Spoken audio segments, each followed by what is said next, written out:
Today's webinar is entitled The Hopeful Workplace, presented by George Needham and Joan Fry Williams. George's credits include a number of high-profile management posts, including State Librarian of Michigan, Executive Director of the Public Library Association, Director of Member Services of the Ohio Library Association, and Library Director of Fairfield County District Library in Lancaster, Ohio. He's also part of the executive team at OCLC, a nonprofit library service and research organization and the world's largest library consortium. Joan has worked as a successful librarian, consultant, vendor, designer, trainer, and evaluator of library services. She's an internationally recognized library futurist with a special emphasis on innovation and emerging library trends. I'm now happy to introduce George and Joan. Well, hello everybody, and welcome to our webinar. Hi, George. Hey, Joan, how you doing? I'm good. I'm hopeful.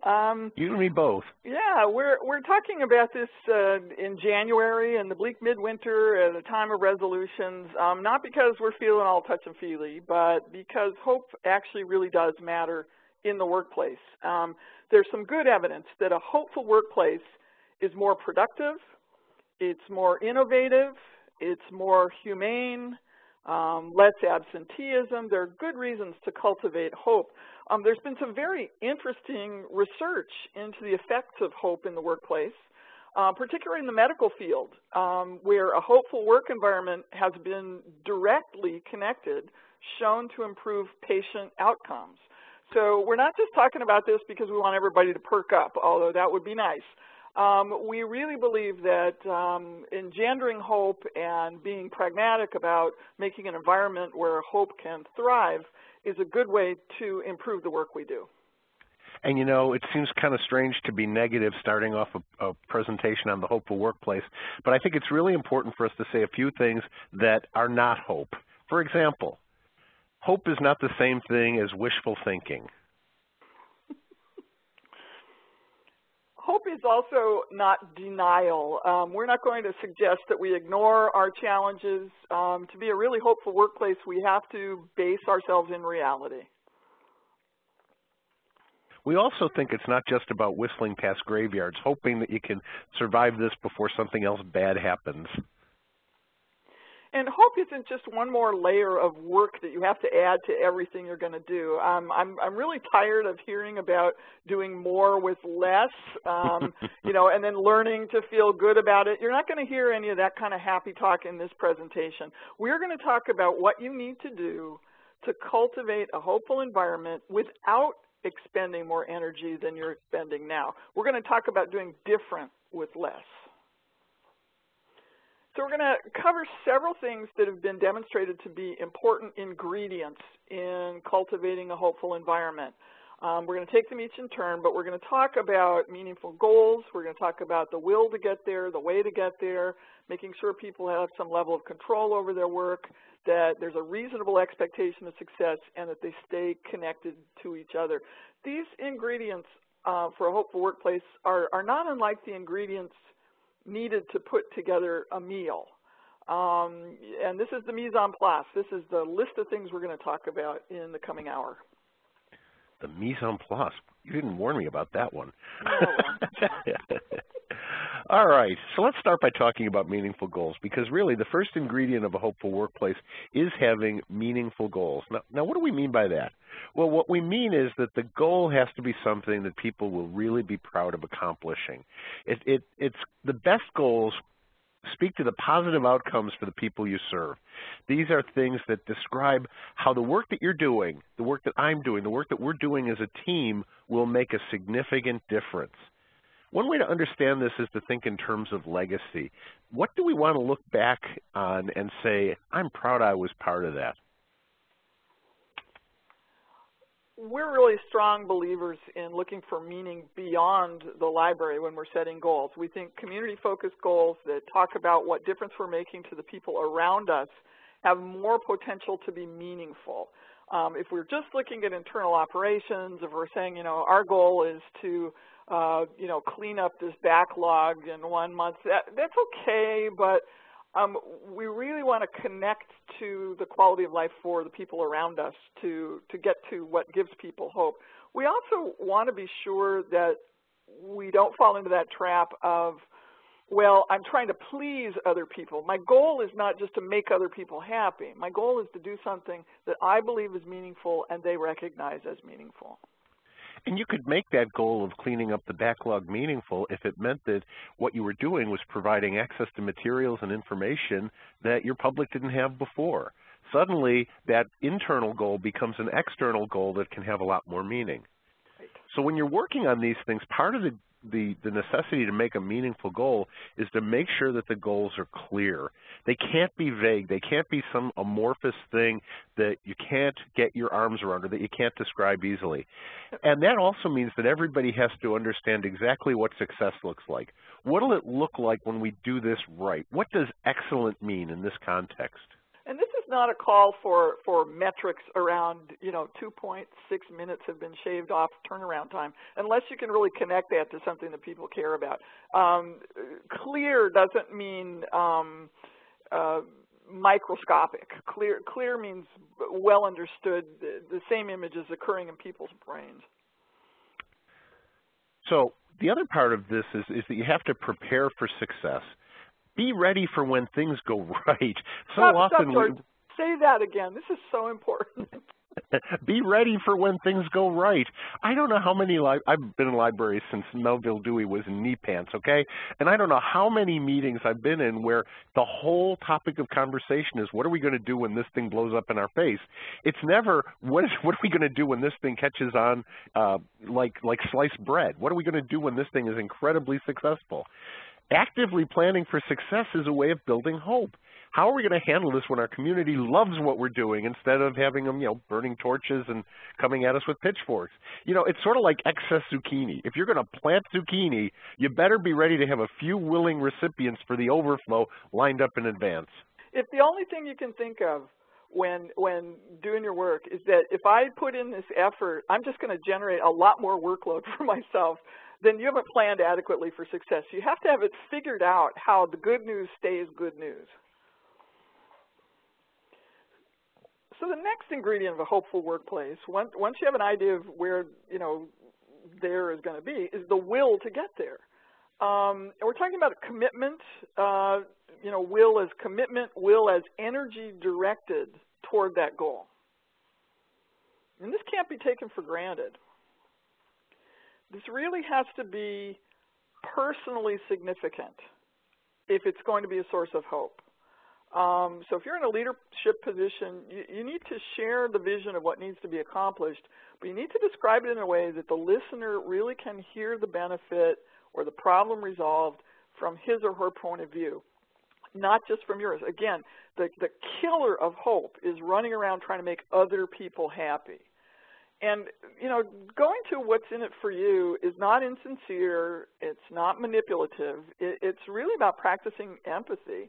And it's about collaboration, creativity. Because there are different levels of authority, there has to be a different way to present information or ideas. But a good leader or a good team member will really put some effort into thinking with somebody else's brain. So, it's all right if what the staff want is different from what the boss wants, if what they want is different from the board of trustees or the faculty council. But you need to know, who's got which interest, and you need to be willing to share information about how an idea affects different people's day-to-day work. So the boss might want to know about cost savings. The board might just want to be held harmless. People may just want to know that you know what you're talking about and that they won't end up with egg on their collected or individual faces. But you can't just say, look at it my way, make me happy, do it, and expect people to be hopeful. You have to find the win for them as well. People who are working in teams, working in groups, they want to be able to look around and see that they're not the only ones who are willing to move towards the goal. Work isn't just a set of tasks. It's also going beyond those tasks, going beyond compliance into real commitment. You can help one another with this because often it's the second person who expresses the will to take something on who makes it happen. I don't think anybody can grow to adulthood in this country without having seen It's a Wonderful Life at least once. And you know how when the gym floor opens up and people start falling into the pool, The principal, instead of deciding he's going to fight it, he jumps in with them. Well, I got the news for you. That's how things work in a lot of places. Being that second person and being the one who's willing to help somebody else take something on is the one who turns a lone nut into a leader. So here's something else, and we've talked about this in some other environments, but it's worth touching on here. We think hope really thrives in an environment that nurtures consensus. But we want to be very clear about what we mean when we say consensus. We do not believe it's important to have 100% agreement on everything. In fact, if you have 100% agreement on everything, either you're faking it and not telling each other what's going on, or you're just not trying very hard. It's really difficult. George, are you listening to this? It's really difficult to work with somebody else and be 100% aligned with them at all times. I'm not sure. I couldn't disagree more. There you go. In any event, well, we've used this slide before, and we use it a lot when we're working with libraries that are trying to build a strategic direction, because frequently a hopeful environment requires unanimity of purpose and unanimity of action, but not unanimity of preference. In order to be hopeful, everybody doesn't have to agree on every detail. So some people have trouble, with an environment that allows any kind of difference of opinion. They see honest difference of opinion as some kind of conflict. But an environment that defaults to doing nothing rather than having a conflict cannot be a hopeful environment. So there's a bizarre, inverted perception here that says if there is no ruffle on the calm surface of the water, there may also be, total stagnation underneath. If you only do things that couldn't possibly raise any possible objections, that's not really a hopeful workplace. You've probably just driven disagreements underground, or you've gotten paralyzed. So you're either a stopped dead library or a Stepford library. The third ingredient for a hopeful workplace is having the way to get there. If you can see the goal, but you have no clear path to get there, that's not hopeful. But people feel hopeful when they know there's a reasonably well thought out, viable plan for getting to where they said they want to be. And I think sometimes we tend to err on the side of plans that are too well thought out, down to the tiniest possible detail, so that when something in those little tiny details goes wrong, we're suddenly thrown for a loss. We're kind of in a crisis where it wasn't necessary. Hopeful plans are flexible. They allow for mid-course corrections. If you've got your GPS out and all of a sudden you hit a detour that wasn't on there, there is a clear way to get around it. There's a way to get to where you're still looking for. Like this treasure map, hopeful plans figure out in advance how there can be more than one way to get to the goal and more than one way to do it successfully. Hopeful planners start with their assets and build up from there. Maureen Sullivan, who was just elected the president of ALA and who has been a consultant and library educator for many years, brought the idea of appreciative inquiry into the library world a couple of years ago. And she talks about she asks these three questions before they start anything. And that helps you understand what assets you have to work with. And the result of that is your planning is led by a vision, not being driven by problems. You're not working constantly to remediate things. You're building on the assets that you actually have. Appreciative inquiry, it concentrates on abundance and deficiency. In other words, it concentrates on abundance, not deficiency. It focuses really on what is there, not what isn't, and always trying to figure out how to make up for the fact that you don't have everything. But, we know that it's hard to stay appreciative all the time. And again, you don't want to slip into that kind of Stepford approach to it. Yes, everything's just fine. We want to be the best at everything we do. That's it's deep in our library DNA. And occasionally we'll slip into a routine of negating the assets by pointing up weaknesses. One person might say, we have a great staff. And another person will counter with, yeah, but we have 3 vacant positions, and on and on and on. There are people who can find the worm in every apple, and that does tend to be not only just a buzzkill, it makes it hard to stay hopeful. So here's a phrase to try. We're not saying don't point out a difference, don't suggest, a pitfall, but instead of saying yes, but, say yes, and. add that information to the conversation instead of killing the conversation. Now, these are two really simple words. And I have to tell you, it's a real challenge to make that substitution. I spent all of 2011 on one New Year's resolution, and that was to quit saying but and to start saying and. And George, I don't know, what would you, I'm about 50% time now? Yeah, you're doing better than that. And I can always tell when you're thinking about it because there's that little pause. And it goes, yes, and.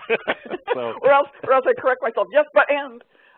It is not easy to make this adjustment, but it does make a difference, because if you go with yes and instead of yes but, you're allowing the other point of view to exist, and you don't immediately degenerate into who's right, who's wrong. And this is not happy talk. This is a very practical method to keep discussions moving forward rather than letting yourself or other people be blocked.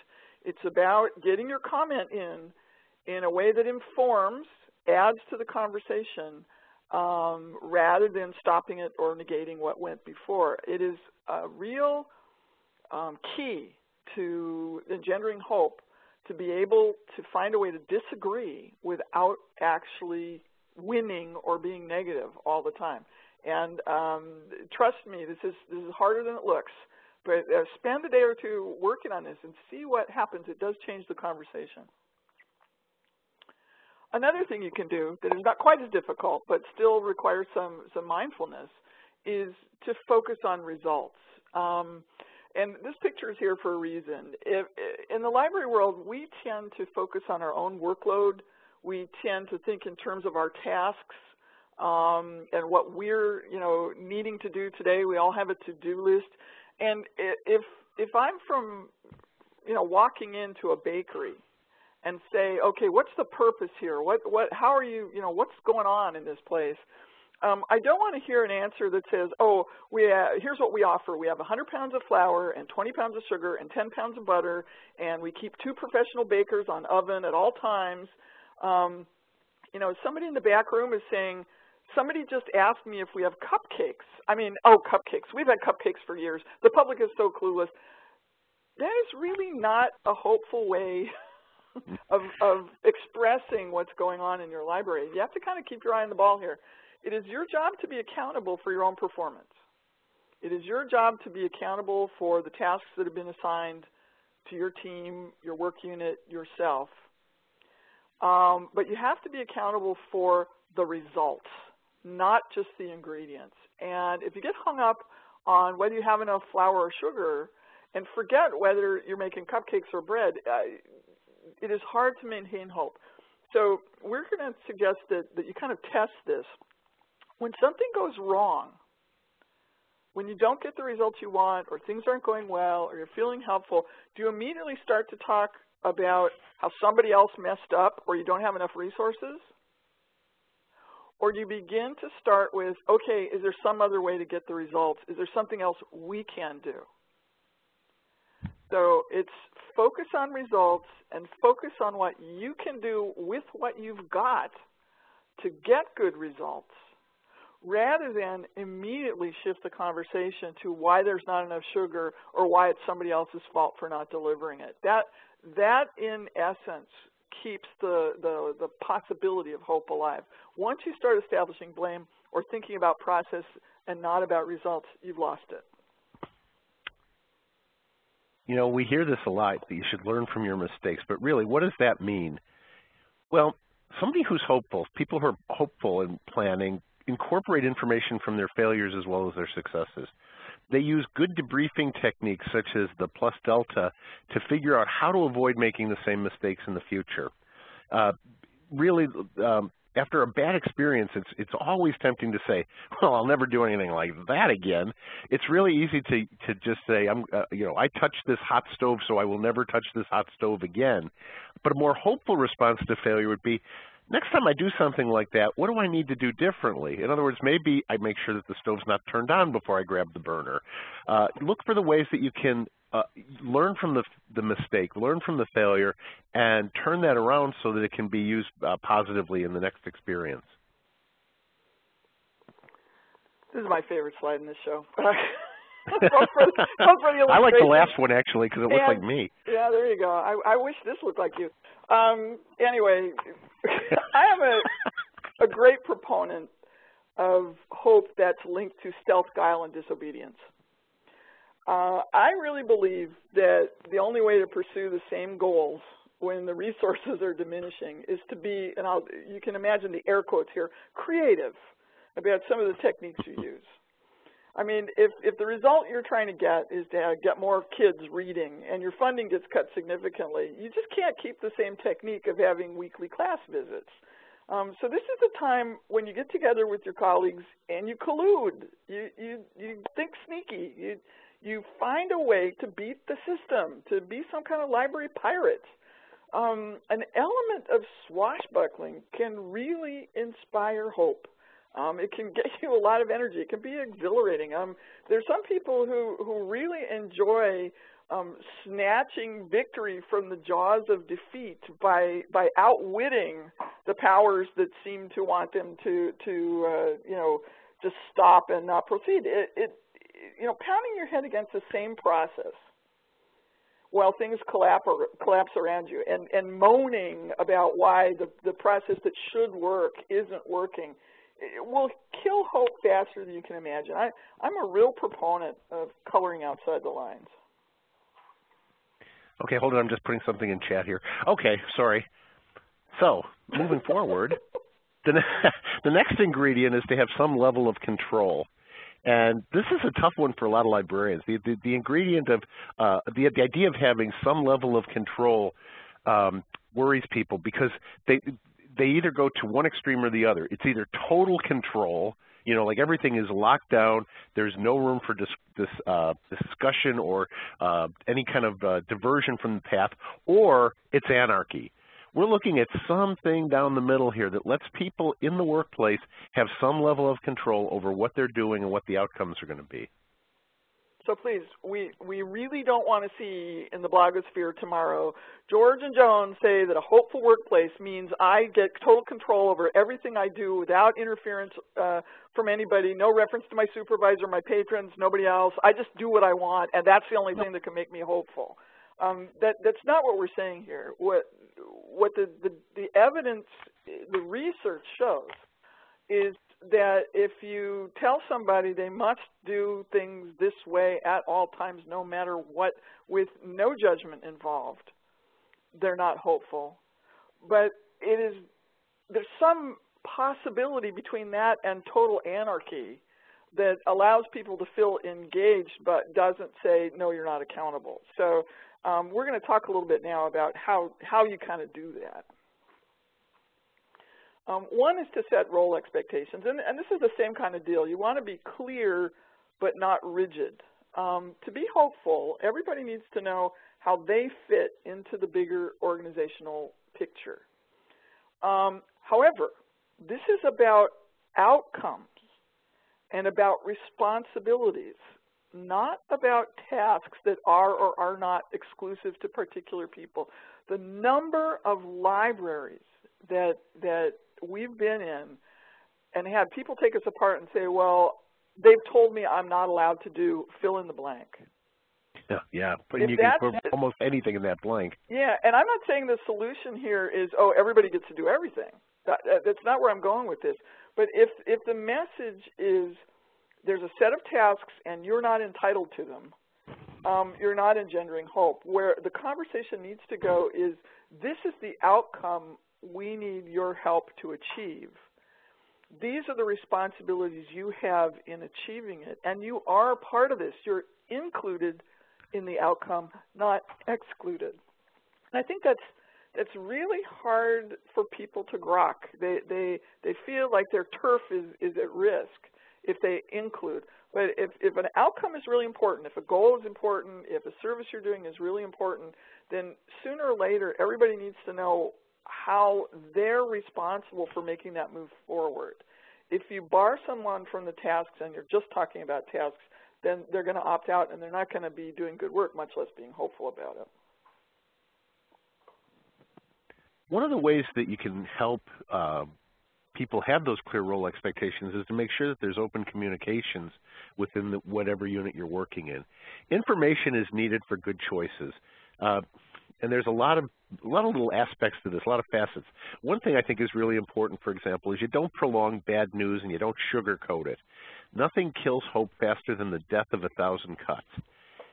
I strongly believe that it's better to take a loss and move on than to leave people hanging or just to kind of pretend there's no problem and keep going as we always have, as if there's been no change, no difference in what we're doing.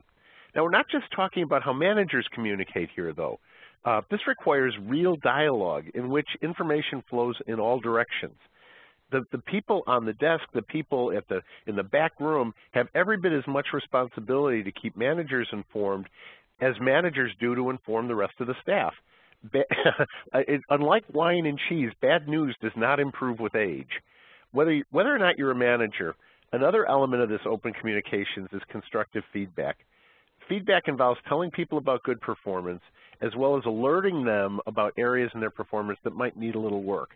And this reminds me of what we were saying earlier about avoiding conflict. Sometimes people think that by giving feedback and saying, you know, this isn't working, or I have to tell you that we're looking at all the departments are looking at budget cuts, and I don't want to alarm you, but here's what we're doing about it. You know, and you know, telling people where things stand and what is known and what isn't known is actually more hope-inspiring than avoiding the conflict and avoiding the bad news. And, you know, we're back at those slides at the beginning of just, you know, covering your eyes and hoping it doesn't happen. We see so many libraries where people don't want to be what they think of as mean. So they're dishonest, basically. They don't say what somebody needs to do to get to where they're going.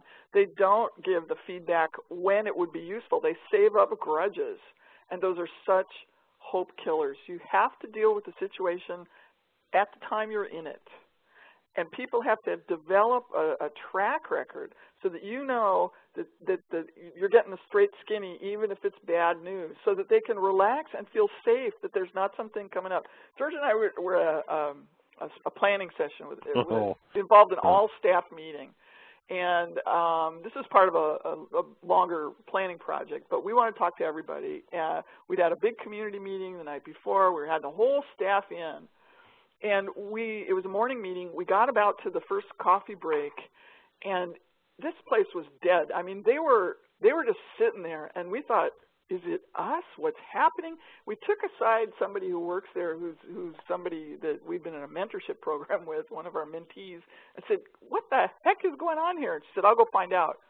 It turned out that the staff were waiting for the announcement of layoffs because why else would there be an all-staff meeting? And so we came back after the break and said, hello, that's not why we're here. In the next library down the road, that is what had happened. An unusual thing had happened. A bunch of people got together. Suddenly we're all talking about communications, and that could only mean one thing, bad news, because they don't talk to us unless there's bad news. This is not open communication. You have to set it up so that people know they're getting it from you straight. Good, bad, sideways, however. Right. In the absence of open communication, what you get is a really active grapevine that shares really inaccurate information. And usually it goes to the worst possible position or interpretation of anything that's out there. Yeah, there's one other thing, and this topic comes up so often, you know, we could do a whole webinar on this, but, you know, sometimes when people say, oh, we need better communication, what they're really saying is, I don't like what he just said. Mm-hmm. So open communication doesn't mean happy communication. It means telling what can be known when it's known at the level that it can be actionable. And it's okay to say, I don't know. It's okay to say that decision won't happen until February. It's okay to not know the answer. All you librarians out there who've worked the desk, I don't know if that's all right with you, but it is really okay not to know the answer and to admit that rather than to sort of avoid the conflict, go underground, or worry about the pushback if you say something people don't like. A lot of complaints we hear about communications are really differences of opinion rather than poor information flow, But some of that is based on information flow that's so sporadic, people don't trust it. I like this one too. Do you know like which, this slide, which yeah. slides I get? Like we were saying earlier, we think we can eliminate some barriers to success by focusing on results rather than just on particular techniques. A great way to build hope in the workplace is to empower people to try an alternate route if the normal routes are blocked. You know, there's nothing shameful about blazing a new trail. There's nothing shameful about course corrections based on new data. It is okay not to follow in the footsteps of your forefathers and mothers if you have agreed on the goal. And I think that's the thing that gets left out. People talk all about whether you should be turning right or left, and they don't really talk much about where you're all supposed to end up. So we think that if people in the workplace are told they must follow a particular path, there's only one right way to get to the goal, you're losing both their energy and their creativity, but you're also killing hope. You know, this kind of reminds me of when the Rubik's Cube came out, and I solved it in about 3 minutes because I peeled the little labels off of each of the areas and put them back in the right colors. Well, your goal was to have it look all colorful the way it was supposed to, right? Exactly, right. And if that's agreed, and you've actually brought up something that I think is important. You need to know what the actual goal is before you yell at somebody about whether they did it wrong. Yeah. So some kind of agreement on that is probably important. And if people get there, you need to recognize it. No, when people get there, right. You need to recognize it. That's helpful. That's positive. And recognition for performance, for effective performance, really is a powerful motivator. It's an important part of hopefulness. Most people want to obtain some kind of recognition, and they may not want it publicly. Some people don't want to be held up in front of the staff meeting, so it needs to be individualized. But recognition does foster more of the actions that you know the appreciative inquiry has identified. It helps build hope if you notice when somebody gets it right.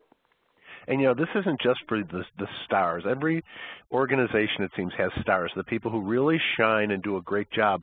We have a setup here at OCLC where every month somebody gets a star award. And that happens when somebody outside of OCLC tells a manager or tells Jay or something about somebody on staff who went above and beyond and helped them with a problem. What we did was we instituted them the Co-Star Award, so that whoever was selected as the star got to name 2 or 3 people who made it possible for them to do what they did, so that the recognition gets spread around and everybody gets a chance to recognize people. You have to make the link between the work that's done and the progress toward the goal to make that recognition meaningful, and you have to show how the work contributes to positive results. And this is not just recognition from on high. I actually think the most effective way to engender hope is to support each other. Mm-hmm. For one reason, it's the people around you, not the right in where you are, who know what you're doing and really understand what's good about it. When we visit libraries, you can always tell when we're in a hopeful library because the staff start telling positive stories about each other and about each other's achievements. And you can always tell when we're in a not-so-great library, they start taking us out in the hall to complain about each other. So this is not, again, the happy, oh, let's build everybody's self-esteem, let get a gold star on the refrigerator. This is about actually noticing when good work is happening and moving people towards the goal and acting like it matters and not just taking it for granted. And showing that you can tell the difference between a good effort that moves us forward and just showing up and going through the motions. People who are making an effort, who see people who are just going through the motions being treated the same way, lose hope. Right. So the next ingredient of the hopeful workplace is a reasonable expectation of success. Please, please, please notice that adjective, reasonable.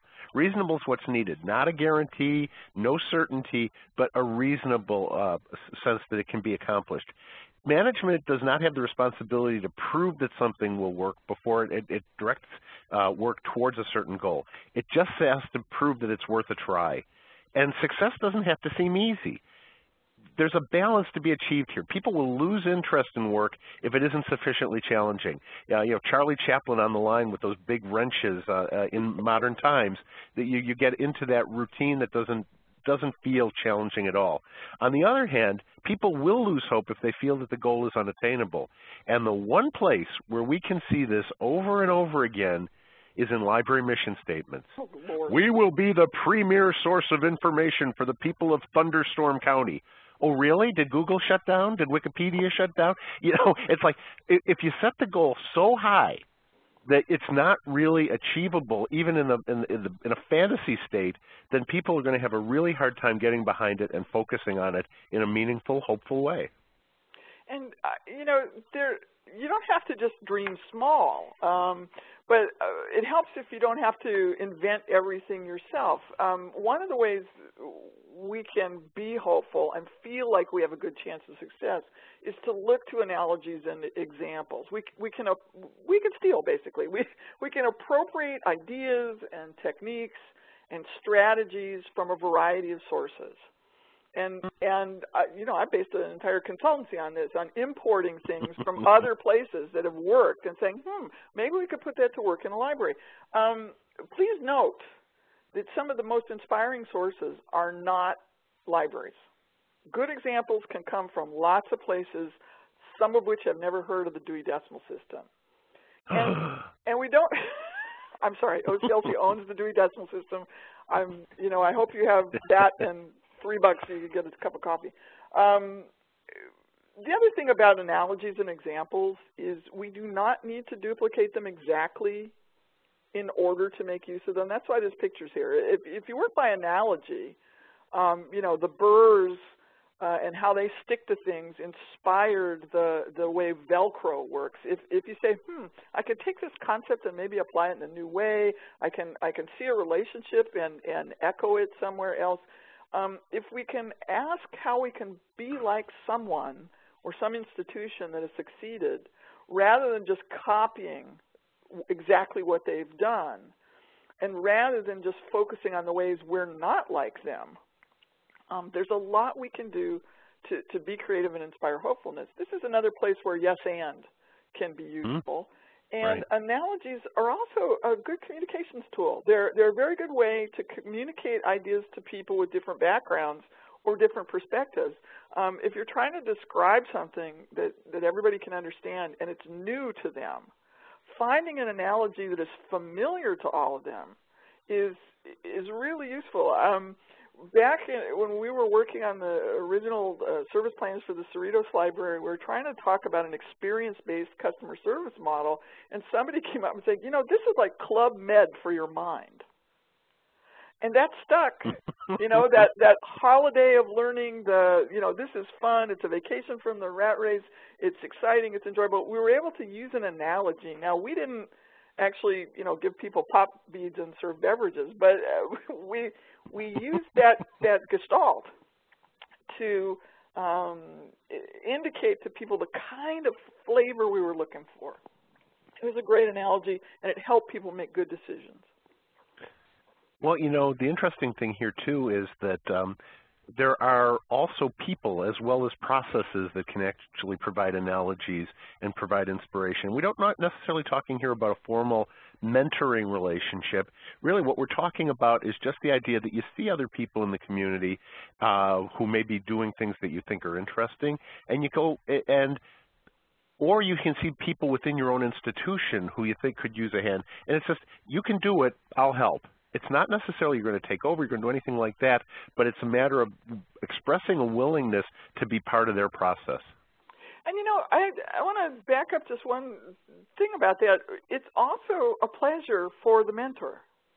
Oh, I mean, absolutely. One of the things, I've been a library consultant since 1982, and one of the things I'm really proud of is that I've encouraged a number of other people, some of whom initials are GN, to actually get into consulting, because the pleasures of this kind of work, the challenges of it, are interesting to share, and there's room, for people to do this kind of thing.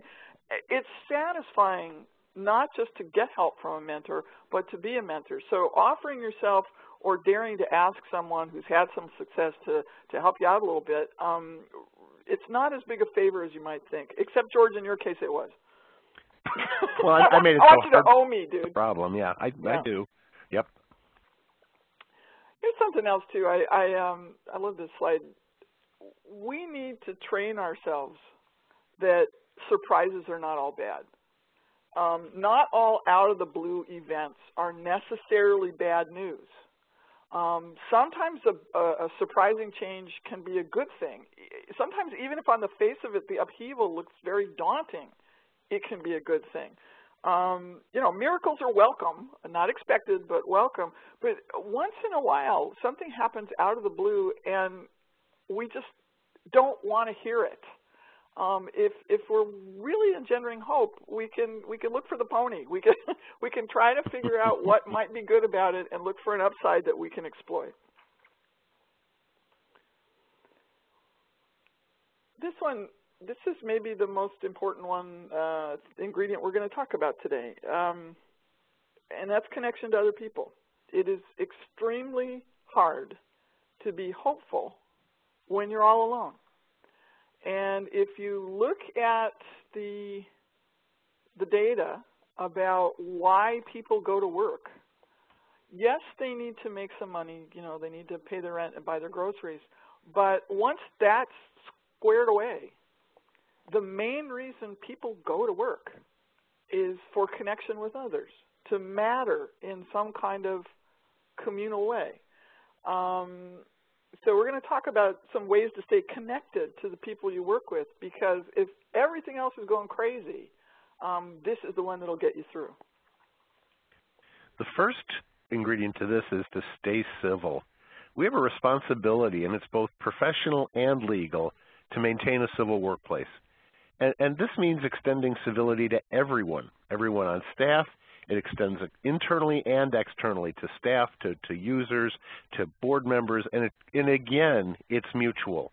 Nobody, not managers, not staff, not users, has a license to throw temper tantrums, to be nasty to one another, or to install unneeded rigidity. Now, this doesn't mean you can make people be civil, and make, again, is in those air quotes that she was talking about a moment ago, but it does require that you lead by example, treating everyone with respect and making it clear that you expect the same of them. I think that we're not, as somebody just, as Vicki Miller just noted on here, civility really is lacking a lot these days, and all you have to do is turn on the TV, whether it's a sitcom or a political debate, and you see it you see that lack of civility just over and over again. But that doesn't mean that just because you're living in an uncivil world, you have to be uncivil. Make that effort to say good morning. Remember what your mom told you. Say please and thank you. It doesn't change the world, but it sure makes it a more pleasant place. Another part of this is to be generous with one another. When you're in doubt, choose generosity. Make yes the default. We need to start thinking of ourselves and our services and our talents in terms of abundance instead of scarcity. And when we think of it that way, we'll be more generous with what we have to offer. And again, that will inform the civility in the places where we work.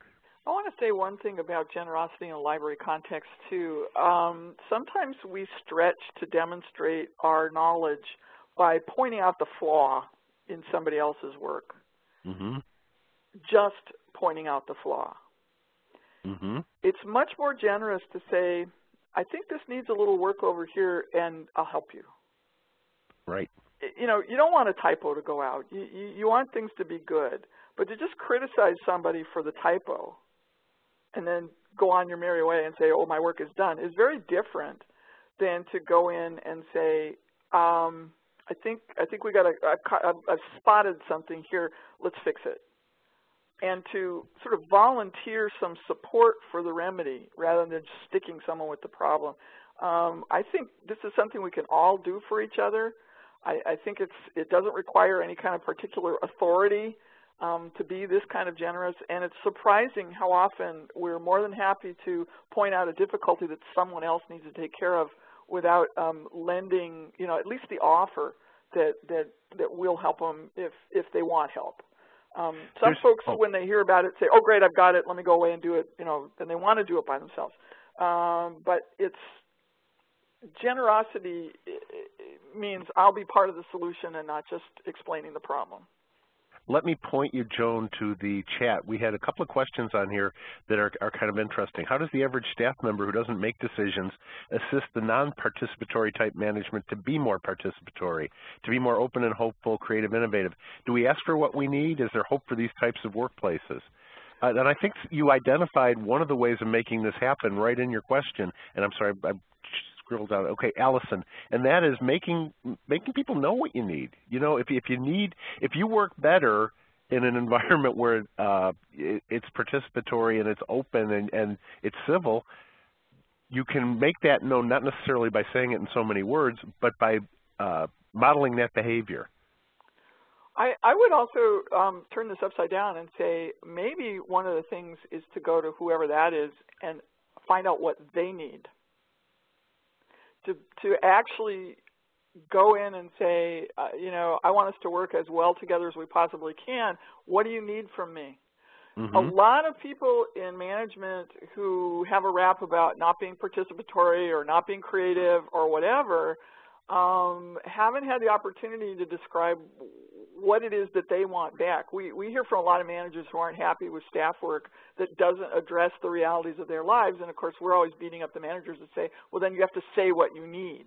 You have to, and not all staff people, particularly if they're not confident in their management style, are willing to admit what they need from somebody else. So you might start a conversation not by asking for something, but by offering something and saying, look, I want to make you as effective as possible. How can I help with that? Mary Wilson asked, oh, I'm sorry. Go ahead. Okay. Mary asked, how do you stay honest and be civil? I'd hate to work in a place where you couldn't be civil without being honest, or you couldn't be honest without being civil. I mean, I understand that there are times when honesty requires you perhaps to say something that might be unpleasant to somebody. Wait a minute. Civil doesn't mean fakey nice. Civil doesn't mean dishonest. Civil means you don't immediately go to ad hominem arguments. Civil means when somebody hands you something, even if it's not what you wanted to be handed, you say thank you. Civil does not require inauthenticity. Civil just means you don't go out of your way to be a jerk. I know people who use a disagreement about fact as an opportunity to smite someone. That is uncivil and uncalled for. And you can think someone is absolutely nuts in their idea and to say, look, I don't agree with this idea and here's why, and I think we'd be better off doing that. That's not being uncivil. That's just having a difference of opinion. It's when you switch over to, and I can't understand why you'd be so stupid as to suggest it, now you're being uncivil. Mm-hmm. So the civility is not the same as faking it or anything else. Civility is focusing on the content of the work rather than making it personal. And I have to tell you that you're not getting a check. I don't mean you personally, Mary. I mean anybody who's working in a library is not getting a check for being happy. They're getting a check for being productive. Mm-hmm. And your heart and your mind, what you think is up to you. It's nobody else's business.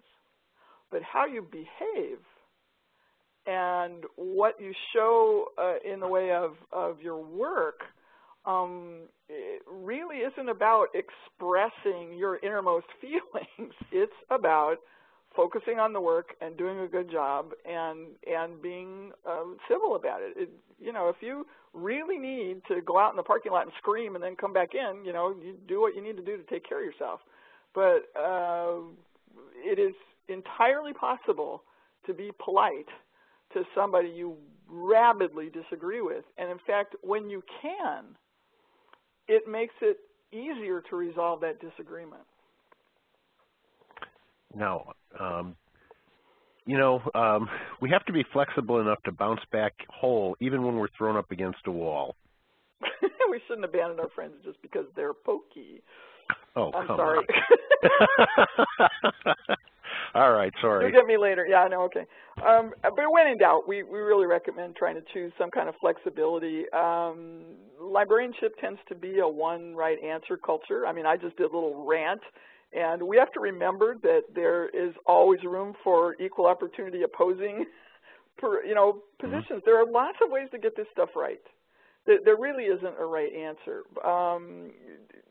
George and I have been working long enough together. We've employed something that comes out of my family where you actually can reach the end of the discussion with no resolution and give in by saying, okay, today it's your turn to be right. I will be flexible. I'll roll with it your way and see what happens. And, I'm going to look for the same kind of resiliency from you. If it's all about fighting to the death and being rigid, you're not going to be hopeful. If it's about maybe getting your turn and letting somebody else take a turn, being a little looser with it, a little more flexible, you're likely to end up more hopeful. I love this picture. This is where we're going to go after.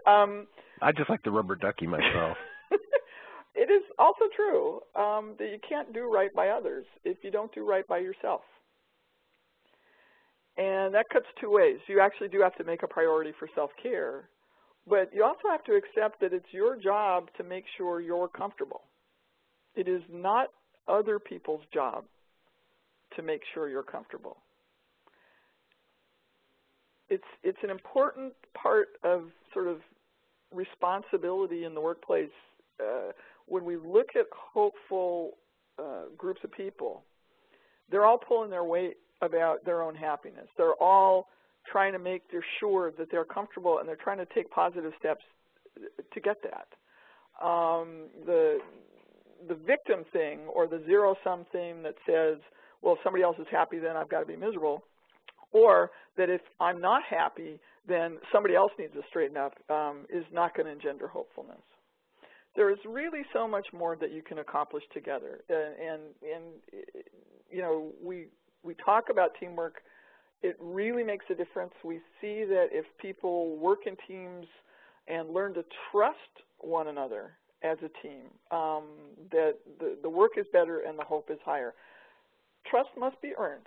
There is no question that trust doesn't just happen automatically. You can't wake up and say, oh, today I'm going to trust everybody. We're not asking you to be a chump here. But some people do go into new situations expecting to be let down. And if you want to engender hope, one of the things we recommend you try is giving trust a chance. Staying open to that people might not disappoint you. It's difficult, but we think it's vital, and ultimately that can be really freeing. It's kind of the difference between a good friend and a great friend. A good friend will come and bail you out of jail. A great friend will be sitting next to you in the cell going, damn, that was fun. In fact, if it's not fun, you got to find ways to make it fun. A well-timed joke or an unexpected observation can really help ease the strain and relieve the stress and make everybody feel just a little more hopeful.